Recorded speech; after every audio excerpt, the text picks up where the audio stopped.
Olá, meu amigo, minha amiga, sejam muito bem-vindos ao canal Leitura em Vídeos.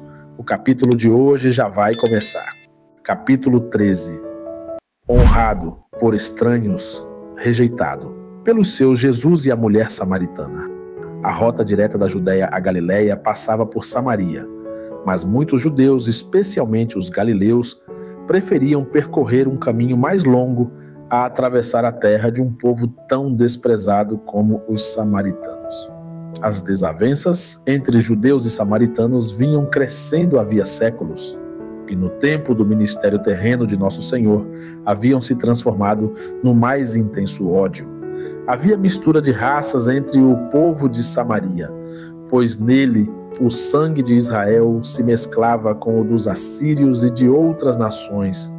E uma das causas da animosidade existente entre eles e seus vizinhos, tanto ao norte quanto ao sul, era a pretensão dos samaritanos de serem reconhecidos como israelitas, jactando-se por considerarem Jacó como seu pai. Mas isto era negado pelos judeus. Os samaritanos possuíam uma versão do Pentateuco que reverenciavam como lei, mas rejeitavam todos os escritos proféticos do que constitui agora o Velho Testamento, pois consideravam-se tratados com insuficiente respeito em tais escritos. Curioso notar as extremas e mesmo absurdas restrições então vigentes na questão de regular relações inevitáveis entre os dois povos. O testemunho de um samaritano não podia ser ouvido diante de um tribunal judeu. Ingerir alimento preparado por um samaritano foi, para um judeu, considerado em certa época pela autoridade rabínica uma ofensa tão grande quanto comer carne de porco.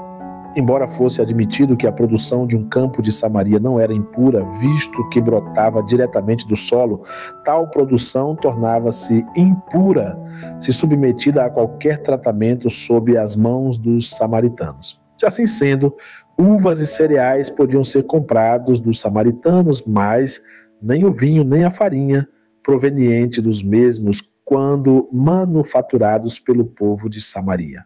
Em certa ocasião, o epíteto samaritano foi lançado a Cristo como insulto intencional. Não dizemos nós bem que és samaritano e que tens demônio? A concepção samaritana da missão do esperado Messias era mais bem fundamentada que a dos judeus, pois os samaritanos davam maior preeminência ao reino espiritual que o Messias havia de estabelecer, e eram menos exclusivistas em suas ideias quanto a quem se estenderiam as bênçãos messiânicas. Em sua jornada para a Galiléia, Jesus tomou o caminho mais curto através de Samaria, e indubitavelmente sua escolha tinha um propósito, pois lemos que era-lhe necessário passar por Samaria. A estrada atravessava ou contornava a cidade de Sicar, junto da herdade que Jacó tinha dado a seu filho José. Lá ficava a fonte de Jacó, tida em alta conta, não apenas por seu valor intrínseco como manancial inesgotável de água, mas também por sua associação com a vida do grande patriarca. Jesus, exausto e alquebrado pela viagem, descansou junto à fonte, enquanto seus discípulos se dirigiam à cidade para comprar alimento. Uma mulher veio encher seu cântaro e Jesus lhe disse: "Dá-me de beber." Pelas regras então vigentes da hospitalidade oriental, um pedido de água nunca devia ser recusado, se houvesse possibilidade de atendê-lo. Entretanto, a mulher hesitou, pois assombrou-se de que um judeu solicitasse um favor a um samaritano, por maior que fosse a necessidade. Ela expressou sua surpresa na pergunta: "Como, sendo tu judeu, me pedes de beber a mim, que sou mulher samaritana?" Porque os judeus não se comunicam com os samaritanos.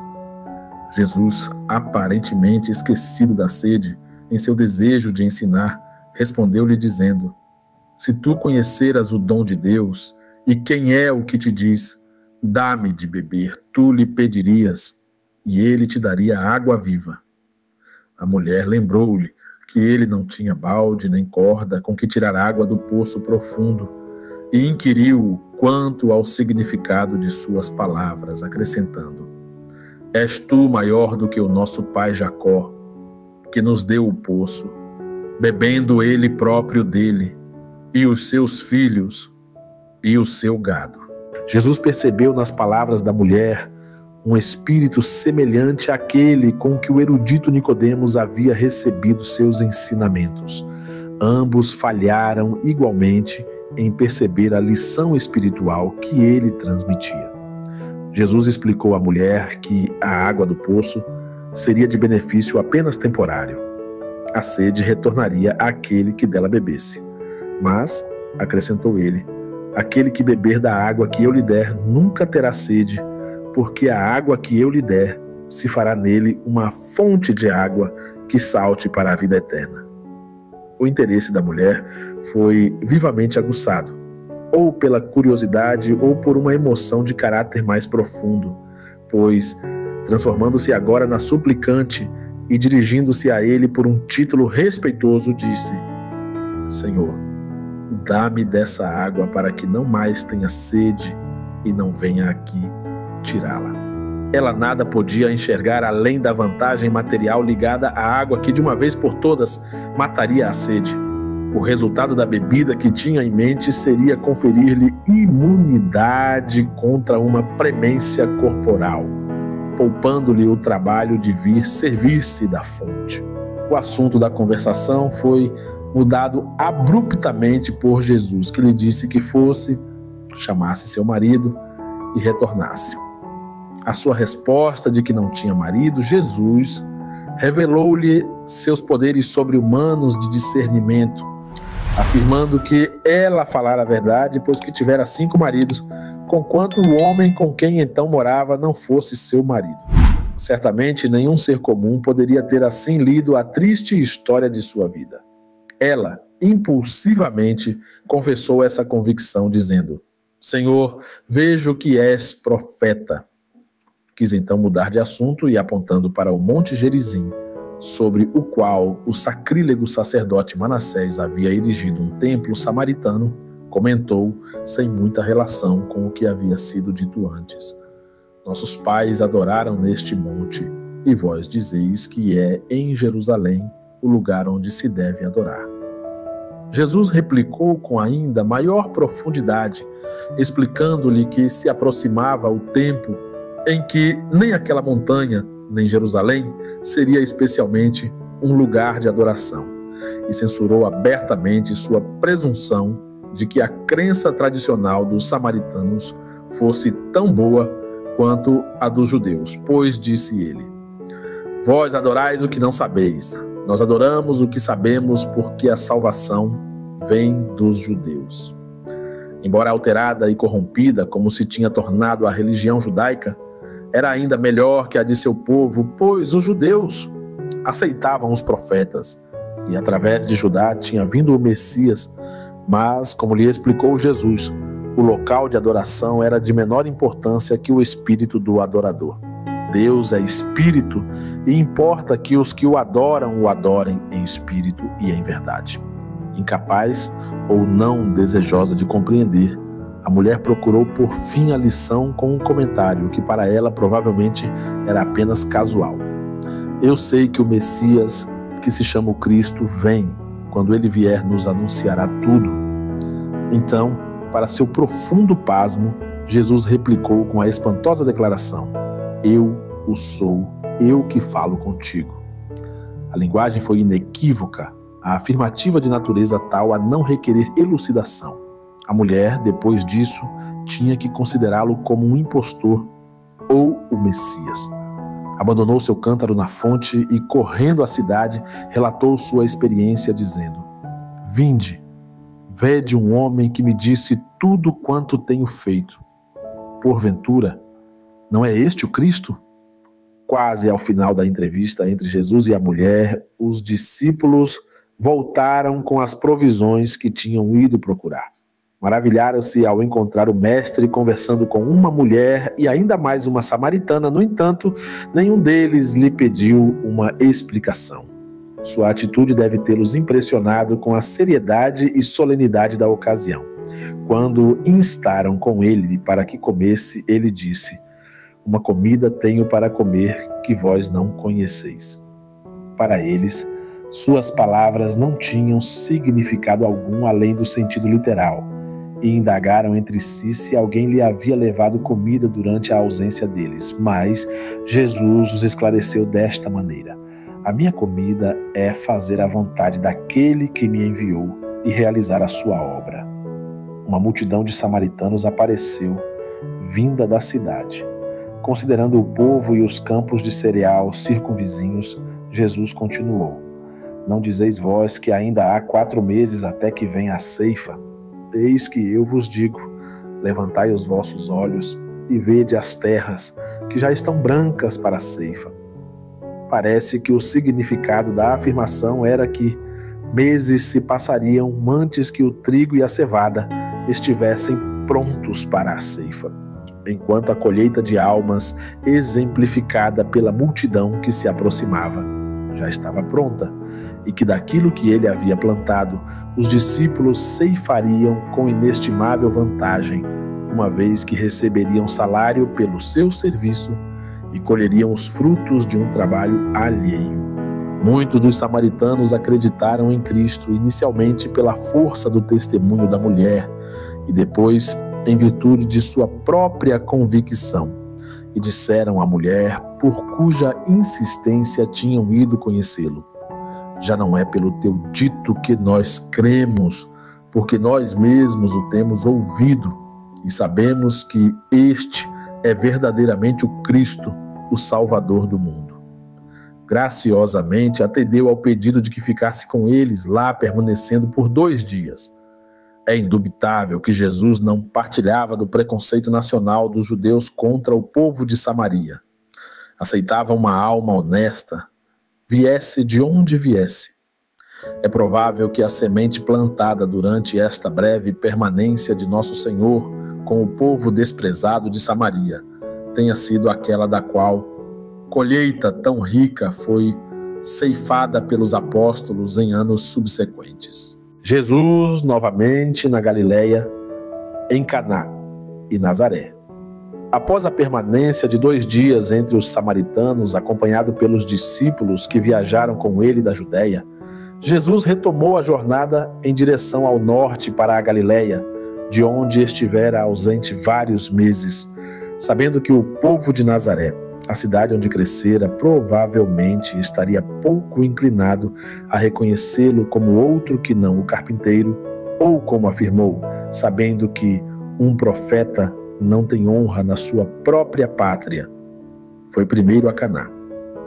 O povo daquele lugar, e na verdade os galileus em geral, receberam-no com satisfação, pois muitos deles haviam comparecido à última Páscoa e provavelmente haviam sido testemunhas pessoais das maravilhas que ele operara na Judéia. Enquanto em Caná foi visitado por um nobre, muito provavelmente um alto oficial da província, que lhe rogou seguisse até Capernaum e curasse seu filho, que estava às portas da morte, com o provável objetivo de mostrar ao homem a verdadeira condição de sua mente, pois não podemos duvidar que Jesus lesse seus pensamentos. Nosso Senhor disse-lhe: "Se não virdes sinais e milagres, não crereis." Como observado em exemplos anteriores, notavelmente na recusa de Jesus em fiar-se dos crentes professos de Jerusalém, cuja crença se baseava somente em seu assombro diante das coisas que ele fizera, Nosso Senhor não considerava os milagres, embora realizados por ele próprio, como fundamento suficiente e seguro da fé.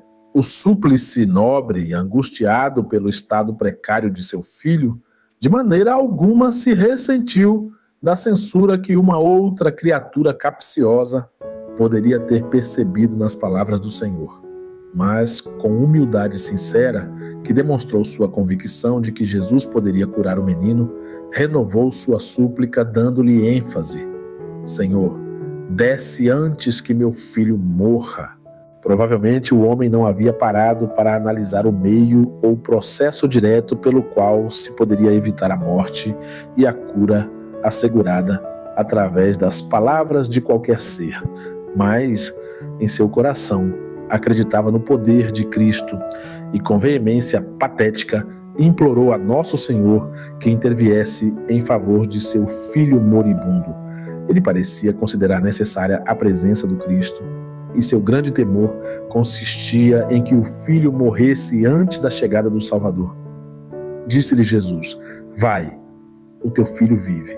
E o homem creu na palavra que Jesus lhe disse e foi-se. A autenticidade da sua confiança é demonstrada pela aceitação agradecida da declaração do Senhor e pelo contentamento que imediatamente manifestou. Capernaum, onde estava seu filho, ficava a 20 milhas de distância. Estivesse ele ainda apreensivo e incerto, provavelmente teria tentado retornar a casa no mesmo dia, pois era 1h da tarde, quando Jesus pronunciou as palavras que lhe proporcionaram tal alívio. Mas ele viajou sossegadamente, pois no dia seguinte ainda estava na estrada, onde o encontraram alguns de seus servos que tinham sido enviados para lhe transmitir as boas novas a respeito do restabelecimento de seu filho. Perguntou quando o menino tinha começado a melhorar e foi-lhe respondido que, na 7ª do dia anterior, a febre o havia deixado. Era essa a hora em que Cristo havia dito: teu filho vive.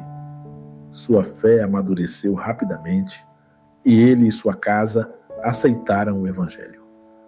Foi este o segundo milagre realizado por Jesus quando em Caná, embora nessa ocasião o beneficiário da bênção estivesse em Capernaum.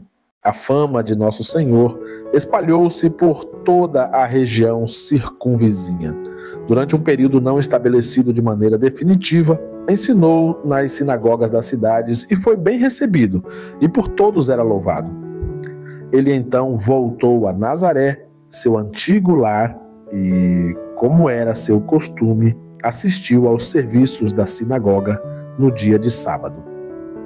Muitas vezes, como menino e homem, ele havia sentado naquela casa de adoração, ouvindo a leitura da lei e dos profetas e os comentários ou targuns por leitores designados. Mas agora, como reconhecido mestre de idade legal, estava qualificado para tomar o lugar do leitor. Nesta ocasião, ele se levantou para ler na parte do serviço em que extratos dos livros proféticos deviam ser lidos para a congregação.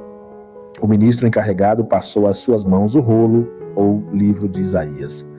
Ele o abriu na parte conhecida por nós como o começo do capítulo 61 e leu: O Espírito do Senhor é sobre mim, pois que me ungiu para evangelizar os pobres, enviou-me a curar os quebrantados do coração, a pregar liberdade aos cativos e restauração da vista aos cegos, a pôr em liberdade os oprimidos, a anunciar o ano aceitável do Senhor. Devolvendo o livro ao ministro, sentou-se. Era permitido ao leitor, no serviço da sinagoga judaica, tecer comentários explanatórios sobre o que havia sido lido, mas, para tanto, deveria sentar-se.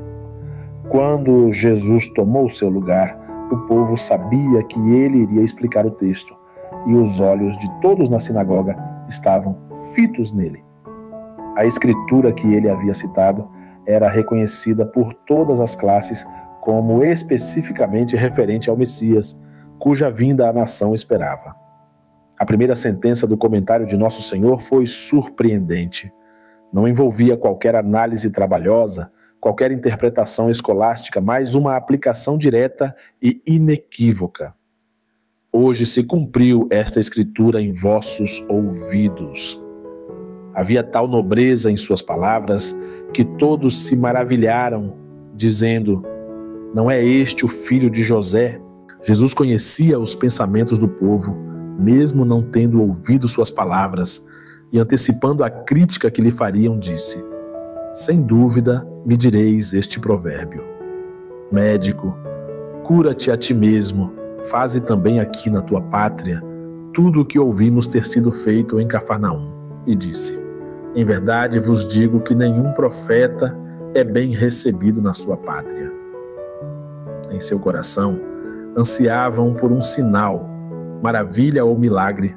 Sabiam que tal havia sido feito por Jesus em Caná, e que um menino em Cafarnaum tinha sido curado por sua palavra. Também em Jerusalém, ele havia assombrado o povo com suas obras poderosas.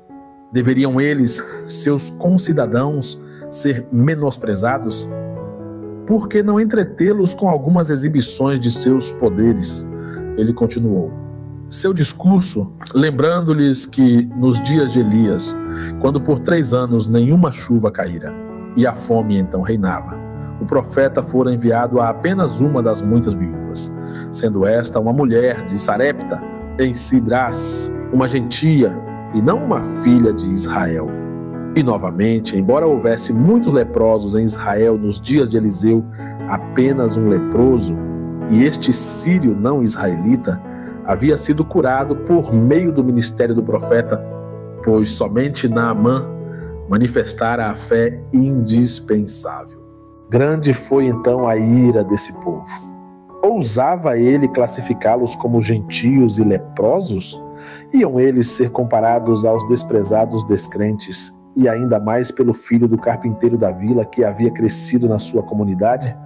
Vítima de ira diabólica, agarraram o Senhor e levaram-no ao cume do monte em cujos aclives estava construída a cidade, determinados a vingar seus sentimentos feridos, arremessando-o dos penhascos rochosos. Assim, cedo em seu ministério, as forças da oposição atingiram intensidade assassina. Mas a hora de Nosso Senhor morrer ainda não havia chegado. A populaça enfurecida foi incapaz de dar um passo além do que sua suposta vítima permitiu. Ele, porém, passando pelo meio deles, retirou-se. Se eles se intimidaram com a nobreza de sua presença, silenciaram pelo poder de suas palavras, ou se detiveram em virtude de alguma intervenção mais espantosa, não sabemos. Ele se afastou dos nazarenos descrentes e a partir daí Nazaré não foi mais o seu lar.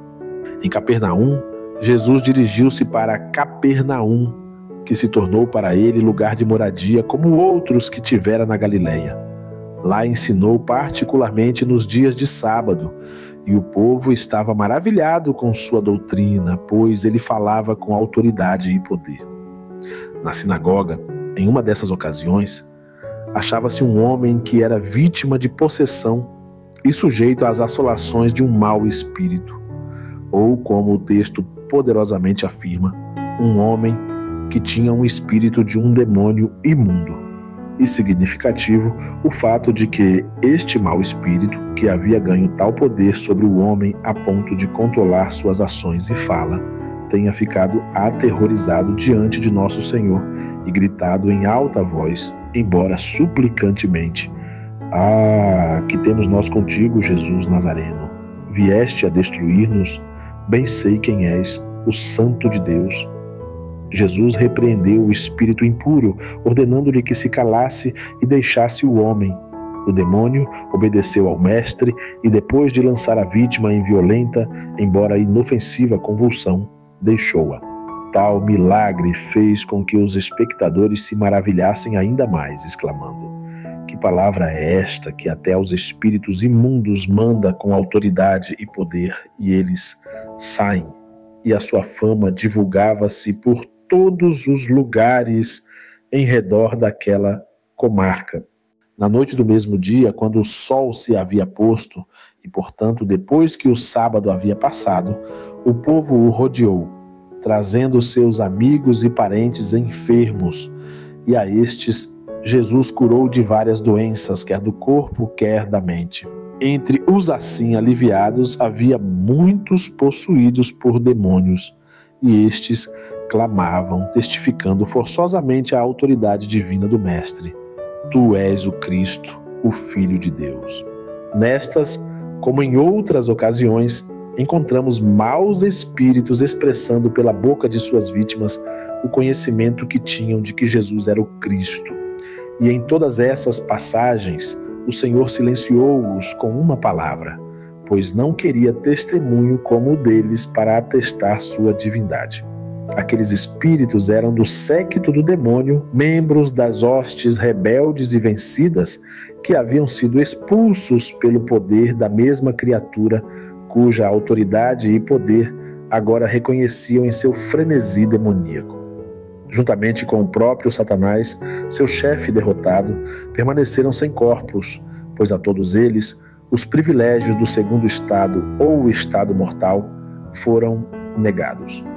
A lembrança que tinham das cenas que culminaram com sua expulsão do céu foi avivada pela presença do Cristo, embora estivesse ele em um corpo de carne.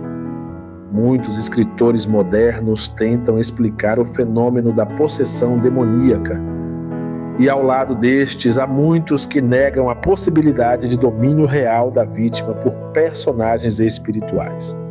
Entretanto, as Escrituras são explícitas ao evidenciarem o contrário.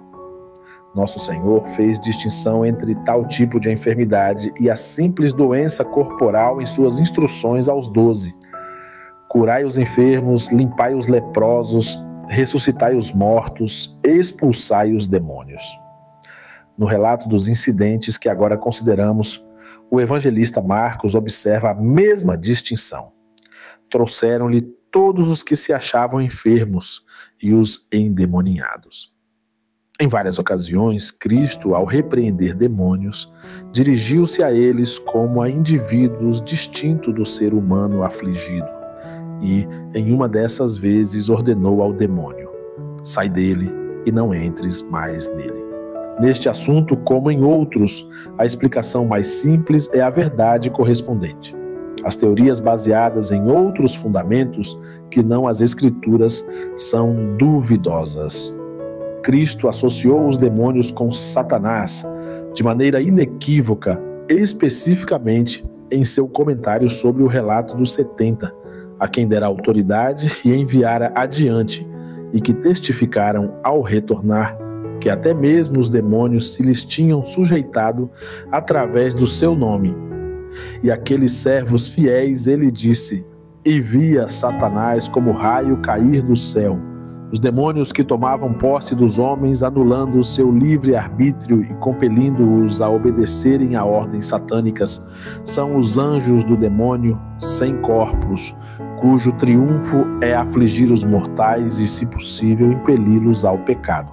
Para alcançarem a satisfação de ocupar um corpo de carne, esses demônios anseiam até mesmo por corpos de animais. Possivelmente foi durante o intervalo entre a reprimenda ao mau espírito na sinagoga e os milagres de cura e expulsão de demônios na noite daquele sábado, que Jesus se dirigiu à casa de Simão, a quem antes havia chamado Pedro, lá encontrando doente e febril a sogra de seu discípulo. Aquecendo ao pedido de fé, ele expulsou a doença. A mulher foi curada, levantou-se da cama e dispensou a hospitalidade de sua casa a Jesus e aqueles que com ele estavam. Amigos, este foi o capítulo de hoje. Se você está gostando do conteúdo, além de se inscrever e badalar o sininho, considere fazer uma doação de qualquer valor pelo código QR acima. Doando, você ajuda a me manter motivado a continuar, pois cada vídeo, ou no caso aqui, cada capítulo, envolve muitas horas de trabalho. Não perca os próximos capítulos. Deus te abençoe. Tchau.